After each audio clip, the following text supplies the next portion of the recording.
સમજી લેજો. પણ બાપુને કોઈ ફરક પડવા નથી, કારણ કે અહીંયા પણ માં મોગલ બેઠી છે. મારે મોગલ થી મતલબ છે, જે કરશે એ મોગલ કરશે.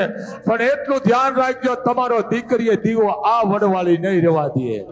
જે હશે આમાં આંગળી સીંધવા વાળો, રસ્તો બતાવવા વાળો, સાચું ખોટું બોલનારા ને કાંઈ નહીં રોધી, જાતિ નથી જોતી મોગલ.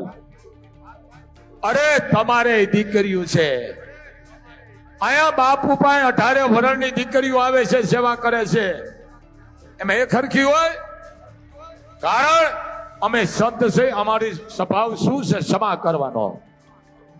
બાપુ તો દુઃખ લે છે દુનિયા આખીના, કરેલા મૂકેલા વિઘન આવરણ આફત, છતાંય હું ધરાતો નથી, એનો ભૂખો છું. ભિખારી શબ્દ મેં વાપર્યો છે, દુઃખ નો ભિખારી છે. આમ નહીં, તમારા તમામ દુઃખ મને આપો તો આ દુઃખ તો મને હું નડવાનું હતું. પણ એટલું ધ્યાન રાખ્યું, જેને જેને કર્યું છે એના વડવાળી વશ કાઢી નાખવાની છે. આ બે બાપુનો તમને આદેશ થઈ ગયો છે. અને મારે કઈ નથી કરવું, કારણ કે મારી તાકાત મોગલ બેઠી છે. તમને ખબર નથી, આખી ગુજરાત છે બાપુ પાછળ, આખી ગુજરાત છે. અને મોટા મોટા અધિકારીઓ આથી માંડીને બધાને ખબર છે કે બાપુ કોઈનો ઉપયોગ કરતા નથી, કારણ કે મારું હથિયાર તો મોગલ છે. હું ઈ નથી કોઈ કારણમાં આવવા વાળો, હું તો ચારણ છું, હાથું કહેવા વાળો છે, મારા લોહીમાં છે. મને કોઈ ફરક નહીં પડે. આવા ઊંધણા કદાચ ઠેકડા મારતા હોય તો કરે. સમાજ તો ભાગી ગયો બધો કે ભાઈ આ એકલું ભલે રહ્યું, કારણ કે આપણું માનતું તો નથી. આ ભલે એકલું જે કરવું એને કરે. સમાજ સમજાયો ખૂબ, પણ સમજો નહીં. સમજાવી છે ને માણાને, ન સમજો. સમાજે કીધું કે આને રવા દો, કારણ કે ઠેકડા મારે છે, પણ હવે કાંઈ વાંધો નહીં. ભગવાનને કરું ને એમાં ઓલા મોભારામાંથી મીંદડો નીરો બરાડ બરાડ કરતો. અને તો 18 વર્ષની દીકરીને કહું છું, બેટા તમે બધી મારી રાજબાયુ છો. બેટા તમે હિંમત રાખજો, બેટા કોઈની વાતમાં ન આવતા. આ એક બાપુનો તમને આદેશ છે. મારી દીકરીઓ, મારા પાસે કોઈ પણ વર્ષની દીકરી હોય 18 વર્ષ, એ બધી મારી રાજબાયુ છે. 5 વર્ષની હોય કે 15 વર્ષની હોય કે 18 વર્ષની હોય કે 80 વર્ષની હોય, એ બધી બાપુની રાજબાયુ છે 18 વર્ષની.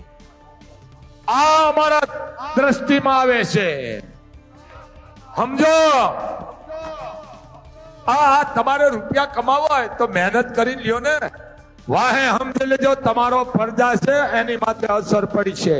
અને આ તો મૂળ હતી વહી જવાની છે. ઓકાત તોય તાકાત તો હામાં હાલો ને દીકરાઓ. વાતો હું કરો છો? આંખ મેળાવીને વાત કરો બાપુ સામે. કારણ કે બાપુ કોઈના બાપ સામે નથી ઝૂક્યો, મોગલ સિવાય બાપુ નથી ઝૂકતા. કારણ માએ દક્ષિણમાં બેહાર્યો, કેવી તાકાત હશે. પણ છેતીદાય જો મોગલનો આદેશ થઈ ગયો છે તમને બાપ. હા, કારણ આ કાંઈ નહીં રહેવા દે. સમજા વિનાની વાતો ન કરશો. તમારે બેન છે, દીકરી છે, માં છે. આ તો બાપુનું કામ એક જ છે, બગડી ગયેલને સુધારવાનું કામ બાપુ કરે છે. અવળા રસ્તે ગયો ને હવળા રસ્તે લેવાનું બાપુ કામ કરે. 18 વર્ષનું કોઈ પક્ષપાત નથી.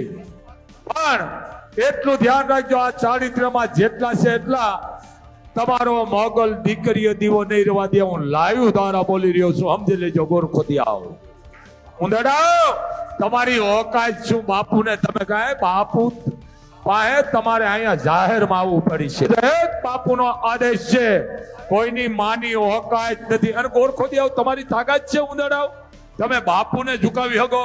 દીકરા સામે આવીને વાત તો કરો. સામે આવો, ખબર પડે બાપુની સામે કેમ બોલાય.